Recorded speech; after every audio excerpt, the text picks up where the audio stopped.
కల్కి 2898 ఏడి చిత్రం బుకింగ్స్ లో కన్ఫ్యూజన్ జరిగిన సంగతి తెలిసిందే.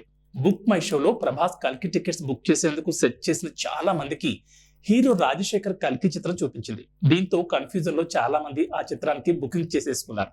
దీంతో రాజశేఖర్ కల్కి చిత్రం రీ రిలీజ్ కి సంబంధించిన షోలు హౌస్ఫుల్ అయిపోయాయి.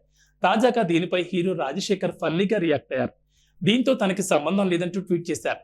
పాన్ ఇండియా స్టార్ ప్రభాస్ ప్రధాన పాత్రలో నటించిన కల్కి 2898 ఏడి చిత్రం జూన్ 27న రిలీజ్ కాబోతోంది. దీంతో ఇప్పటికే టికెట్ బుకింగ్స్ మొదలైపోయాయి. అయితే కల్కి టికెట్స్ బుక్ చేసే ఆతృతలో చాలా మంది ఫ్యాన్స్ పప్పులో కాలేసిన సంగతి తెలిసిందే. సీనియర్ హీరో రాజశేఖర్ నటించిన కల్కి చిత్రం ఇదే వారం రిలీజ్ అవుతోంది. దీంతో సెర్చ్ ఆపరేషన్ లో రాజశేఖర్ కల్కి చిత్రం కూడా చూపించింది. ఇది గమనించని అభిమానులు ప్రభాస్ కల్కి సినిమా అనుకుని రాజశేఖర్ చిత్రానికి టికెట్స్ బుక్ చేసేసుకున్నారు. నిన్నటి నుంచి దీనిపై గగ్గోలు పెడుతూ సోషల్ మీడియాలో పోస్టులు పెడుతున్నారు ఫ్యాన్స్. అయితే తాజాగా దీనిపై హీరో రాజశేఖర్ రియాక్ట్ అయ్యారు.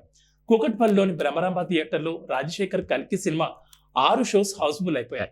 ఈ వార్త సోషల్ మీడియాలో తెగ వైరల్ అయింది. ఇదే కాకుండా హైదరాబాద్ వ్యాప్తంగా దాదాపు 30 షోలకి టికెట్లు ఇలానే ఫాస్ట్ గా బుక్ అయ్యాయి. దీనిపై రాజశేఖర్ స్పందిస్తూ నాకు అస్సలు సంబంధం లేదు. జోక్స్ పక్కన పెడితే ప్రభాస్ నాగ్ అశ్విన్ కాంబోలో మా వైజయంతి మూవీస్ అశ్విని దత్ తెరకెక్కిస్తున్న కల్కి 2898 ఏడి చిత్రం రికార్డులు సృష్టించాలని కోరుకుంటున్నాను. తెలుగు ఇండస్ట్రీని మరో మెట్టికి ఈ సినిమా ఎక్కిస్తుందని ఆకాంక్షిస్తున్నాను. మూవీ టీమ్ కి నా శుభాకాంక్షలంటూ ఎక్స్ లో పోస్ట్ చేశారు. రాజశేఖర్ ప్రశాంత్ వర్మ కాంబోలో 2019లో రిలీజ్ అయిన కల్కి చిత్రం మంచి విజయం సాధించింది. దీంతో ఈ సినిమాను రీ రిలీజ్ చేయాలని మేకర్స్ భావించారు. కానీ సరిగ్గా ప్రభాస్ కల్కి చిత్రం రిలీజ్ అయ్యే వారంలోనే రాజశేఖర్ కల్కి కూడా రిలీజ్ చేయడంతో అసలు కన్ఫ్యూజన్ మొదలైంది. తాజాగా దీనిపై బుక్ మై షో కూడా రియాక్ట్ అయింది. కంగారు పడద్దు, మీరు రాజశేఖర్ కల్కి సినిమాకి బుక్ చేసిన ప్రభాస్ కల్కి చిత్రానికి టికెట్స్ కన్ఫర్మ్ అయ్యాయి. త్వరలోనే ఈ ఇష్యూని పరిష్కరిస్తామంటూ బుక్ మై షో ప్రభాస్ ఫ్యాన్స్ కి క్లారిటీ ఇస్తూ ట్వీట్ చేసింది. అయినా సరే డార్లింగ్ అభిమానులు బుక్ మై షోను బూతులు తిడుతూ పోస్టులు పెడుతున్నారు.